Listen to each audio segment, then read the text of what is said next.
సందర్భంగా NDA government వచ్చిన తర్వాత ఒక సంవత్సరం పూర్తయిన తర్వాత ప్రతి గ్రామానికి వెళ్ళి ప్రజల కష్టాలు తెలుసుకొని సంక్షేమ కార్యక్రమాలు సరిగా అందుతున్నాయా లేదా ప్రజల కష్టాలు తెలుసుకొని ఒక ప్రణాళికాబద్ధంగా 4 సంవత్సరాల పరిపాలన చేయడానికి సిద్ధపడి ఈరోజు సుపరిపాలన తొలిఅడుగు అనే కార్యక్రమానికి శ్రీకారం చుట్టింది. ఈరోజు ఈ గుడిబండ గ్రామానికి ఇక్కడికి రావడం జరిగింది. మీరే చూశారు, ఈ గుడిబండ గ్రామస్తులు ముఖ్యంగా మడకసిర ఈ నియోజకవర్గ ప్రజలందరూ కూడా తెలుగుదేశం పార్టీ పట్ల ఎన్డీఏ కూటమి పట్ల ఎంత అభిమానంతో ఉన్నారో ఇక్కడ వచ్చిన తర్వాత తెలుస్తోంది. నిజంగా వర్షం పడుతున్నా కూడా వర్షాన్ని సైతం లెక్క చేయకుండా గ్రామంలోకి అడుగుపెట్టిన దగ్గర నుంచి ఇక్కడ వరకు కూడా మమ్మల్ని పూల మీద నడిపించిన పరిస్థితి. అంటే ఈరోజు ఇదంతా కూడా ఎన్డీఏ గవర్నమెంట్ మీద ఉన్న నమ్మకం, అదేవిధంగా లోకల్ నాయకత్వం మీద ఉన్న నమ్మకం బట్టి ఈ కార్యక్రమాలన్నీ కూడా జరుగుతున్నాయి.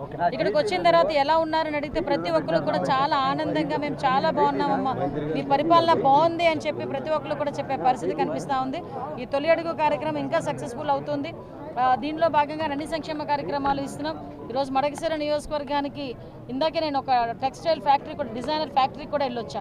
అక్కడ ఉమెన్ ఎంప్లాయ్మెంట్ కూడా 3500 మంది ఉమెన్ ఎంప్లాయ్మెంట్ అక్కడ కనిపించింది.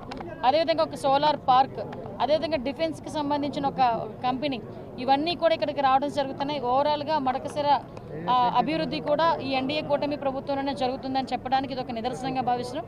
ప్రజల ఆశీస్సులు కూడా మా వైపు ఉన్నాయని చెప్పడానికి ఈరోజు ఈ కార్యక్రమం